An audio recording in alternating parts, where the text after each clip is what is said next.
and then who you're talking to. My name is Andrea, and my question goes out to Governor Cox. It's no secret that you and Charlie did not historically see eye to eye. There are multiple instances of Charlie calling you out for refusing to protect women's sports back in 2022. And even going so far as to say that you should be expelled from the Republican Party. Charlie's assassination at Utah Valley, you seem to change your tune about Charlie.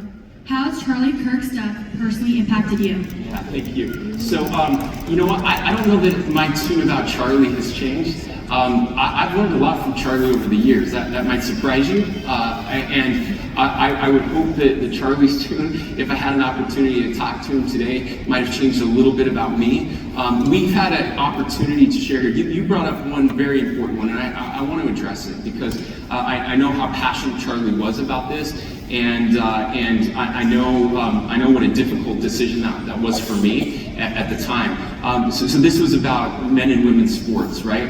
And I just want to be very clear. I never advocated for that. I never wanted that at all. What had happened was there was a lawsuit in Idaho where they had passed the first ban, and there was a judge had ruled had put that ban on. Had put a hold on that ban so that in Idaho boys could still play girls sports after 2 years.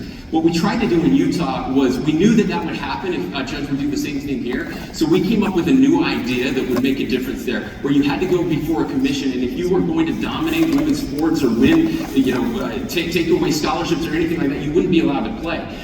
The judge did exactly that. The judge took our ban, and that I had vetoed. It got overturned, and we worked together to fix it. And so I just want to be very clear. That's not what I wanted. And I know the problem with social media is that that's all you hear is that this is the governor who wanted boys to play women's sports. That is not what I ever wanted. I'm fully supportive of not doing that. By the way, to your point, we passed one of the first bathroom bills in the state. I signed that.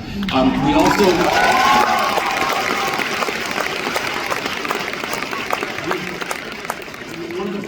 That was happening with sports in our country and in our state, and by the way, this is true in most states, that they required you to transition for a year before you could play, which was actually incentivizing transitioning. So we stopped that as well and made it so you couldn't transition as a youth, as a minor.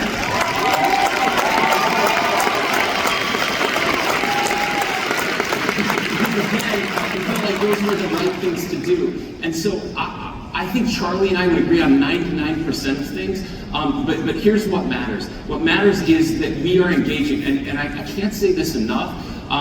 Charlie would have and I would have loved to have had this debate together. I wish we had that back 3 years ago when this happened, because I think he would have understood me better, and I don't think he would have agreed with me though. I think he would have still been upset with me, and that's what I want to encourage. Look, the Republican Party, if we're going to win elections, if we're going to get, instead of having a 4-seat majority in Congress and just a 1-seat majority in the Senate, so we're not shutting down the government, we're going to have to get a lot of people that don't agree with every single thing that you or I believe in, and so we've got to make space for that, and I think we can do that. We're doing that here tonight, and I think that's what Charlie was doing.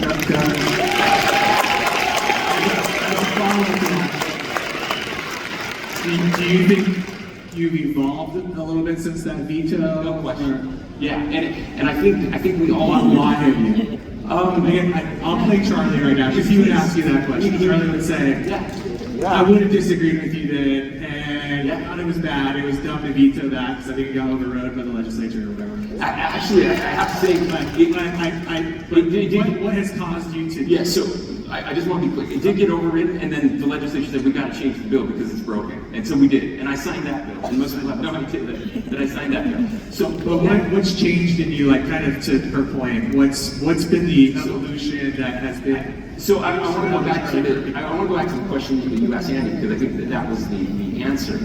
This idea that that love and acceptance are two very different things, right? That we can love somebody and still hold them accountable for what we think is wrong, and that we should be very upfront about that. I haven't always been that way, and I'm trying to be better at it.